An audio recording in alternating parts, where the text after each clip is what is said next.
হাসরের সেই ভয়াবহ দিন, চারদিকে চরম আতঙ্ক, আর প্রতিটি মানুষ কেবল নিজের আমলের হিসাব নিয়ে দিশেহারা। একটু ভেবে দেখুন তো, এমন একটা দিনে আমরা অনেকেই কিন্তু একটিমাত্র আশায় বুক বেঁধে থাকে, আর তা হলো শাফাত বা সুপারিশ। কিন্তু কখনো কি শান্ত হয়ে বসে এই প্রশ্নটা নিজেদের করার সুযোগ হয়েছে যে এই শাফাত পাওয়ার আসল যোগ্যতাটা আসলে কি? প্রিয় নবী হযরত মুহাম্মদ সাল্লাল্লাহু আলাইহি ওয়াসাল্লামের উম্মত, শুধুমাত্র এই পরিচয়টাই কি সেদিন চূড়ান্ত মুক্তির জন্য যথেষ্ট হবে? আজকের এই বিশ্লেষণে আমরা কুরআন এবং বিশুদ্ধ সুন্নাহর আলোকে অত্যন্ত সংবেদনশীল এই বিষয়টি খুঁজে দেখার চেষ্টা করব। আমাদের উদ্দেশ্য একদম পরিষ্কার, আবেগ বা প্রচলিত গল্পের বাইরে গিয়ে অকাট্য প্রমাণের ভিত্তিতে সত্যটাকে সামনে নিয়ে আসা। দেখুন, আমাদের চারপাশে বছরের পর বছর ধরে এমন কিছু কথা প্রচলিত রয়েছে যা শুনতে আসলে ভীষণ আরামদায়ক। অনেকেই মনে করেন যেহেতু আমরা নির্দিষ্ট একটি পরিচয়ে পরিচিত, তাই শেষ বিচারের দিনে কোনো না কোনোভাবে আমরা ঠিকই পার পেয়ে যাব। কিন্তু এই ধরনের চিন্তাধারা কি আসলেই কোরআন সমর্থন করে, নাকি এগুলো ব্যক্তিগত দায়িত্ব এড়ানোর জন্য আমাদের নিজেদেরই তৈরি করা কিছু স্বস্তিদায়ক গল্প? সত্যি বলতে, যখন জবাবদিহিতার ভয়টা আমাদের মন থেকে সরে যায়, তখন বিশ্বাসের ভিত্তিটাই নড়বড়ে হয়ে পড়ে। তাই আজ আমাদের মূল ভাবনা জায়গাটাই হলো, শুধুমাত্র অনুসারী হওয়াটাই কি সুপারিশ পাওয়ার জন্য আসলেই যথেষ্ট? পুরোপুরি বঞ্চিত হবেন। চতুর্থত, শাস্তি ও ন্যায়বিচার, এবং সবশেষে মুক্তির চূড়ান্ত চাবিকাঠি। তো চলুন শুরু করা যাক প্রথম ধাপটি দিয়ে, ভুল ধারণা বা শাফায়াত নিয়ে আমাদের সমাজে প্রচলিত মিথগুলো। আমাদের সমাজের শাফায়াত নিয়ে কিছু চমৎকার কল্পকাহিনী বেশ জনপ্রিয়। অনেকেই একে জান্নাতে যাওয়ার একটা ভিআইপি টিকেট বা অটোমেটিক ফ্রি পাস বলে ধরে নিয়েছেন। তারা সুপারিশকে নবী বা পীর আউলিয়াদের একটা ব্যক্তিগত ক্ষমতা ভাবতে শুরু করেছেন। ভাবখানা এমন যে তারা চাইলেই যেন যাকে খুশি তাকে পার করে দিতে পারবেন। আর এর ফলেই সৃষ্টি হয়েছে আধ্যাত্মিক নেতাদের ওপর এক ধরনের অন্ধ নির্ভরশীলতা।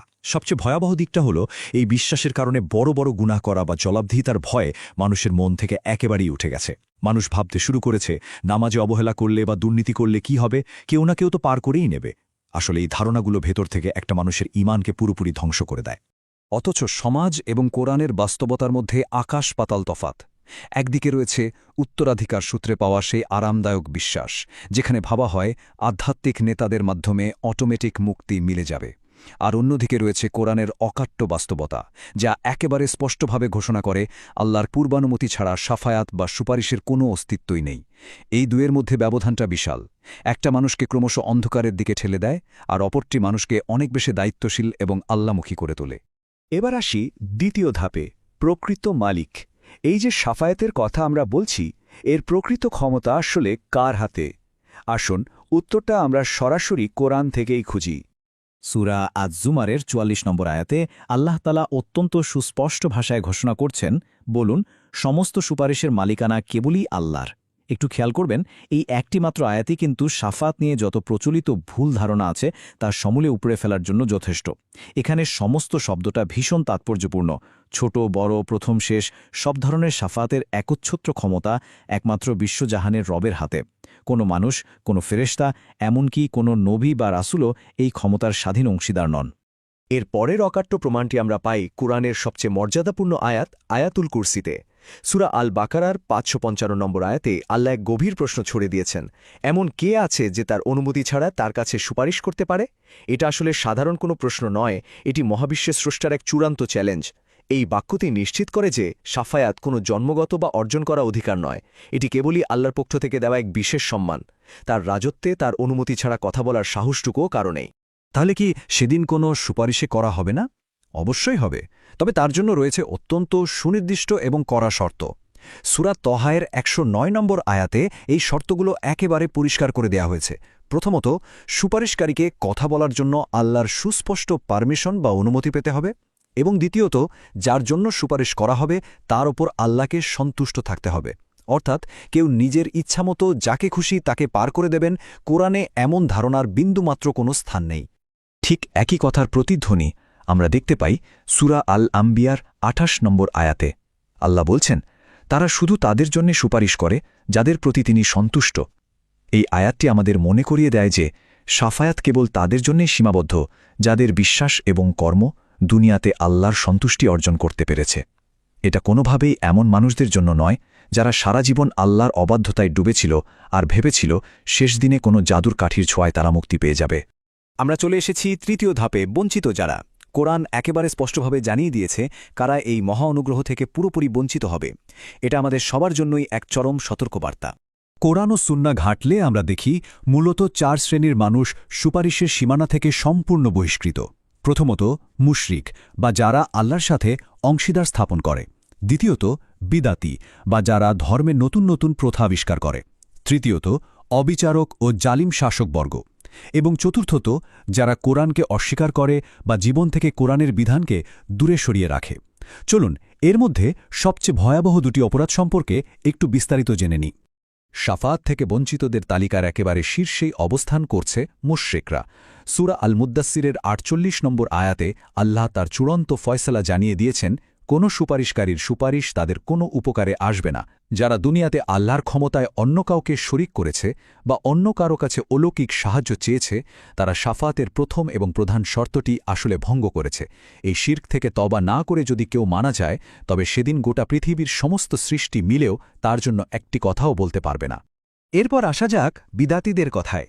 সহিহ বুখারীতে হাসরের মাঠের এক করুণ দৃশ্য ফুটে উঠেছে। হাউজে কাউসারের পারে একদল লোক আসবে যাদের নবীজি উম্মত হিসাবে চিনতেও পারবেন, কিন্তু ফেরেশতারা তাদের আটকে দেবেন। নবীজি যখন এর কারণ জানতে চাইবেন, তখন তাকে জানানো হবে যে এরা আপনার মৃত্যুর পর আপনার ধর্মে অনেক নতুন কিছু আবিষ্কার করেছিল। তখন রাসূলুল্লাহ সাল্লাল্লাহু আলাইহি ওয়াসাল্লাম নিজেই বলবেন, দূর হয়ে যাও তোমরা, যারা আমার পরে আমার দিনকে বদলে দিয়েছ। ভাবা যায়, ধর্মের নামে মনগড়া আমল মানুষকে স্বয়ং নবীর সুপারিশ থেকেই চিরতরে দূরে সরিয়ে দেয়। আমাদের চতুর্থ ধাপ, শাস্তি ও ন্যায় বিচার। ইসলামে আসলে ফ্রি পাস বলে কিছু নেই।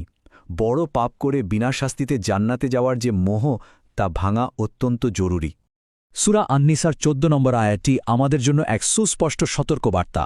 আল্লাহ তাআলা বলছেন, আর যে আল্লাহর অবাধ্যতা করবে এবং তার সীমারেখা লঙ্ঘন করবে, তিনি তাকে আগুনে প্রবেশ করাবেন। যারা অন্যের সম্পদ আত্মসাৎ করে, বিচার ব্যবস্থায় দুর্নীতি করে বা সমাজে জুলুম কায়েম করে, তারা যদি মনে করে থাকে যে শাফাআতের দোহাই দিয়ে তারা পার পেয়ে যাবে, তবে তারা আল্লাহর এই কঠোর সতর্কবার্তাকে সরাসরি অবজ্ঞা করছে।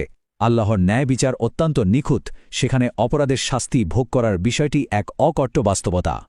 তাহলে প্রশ্ন জাগে, শাফায়েত কখন কাজে আসবে? সুনানে তিরমিজির একটি বিখ্যাত হাদিস আমাদের এর একটা স্পষ্ট ধারণা দেয়। নবীজি বলছেন, আমার শাফায়েত আমার উম্মতের কবিরা গুনাহকারীদের জন্য।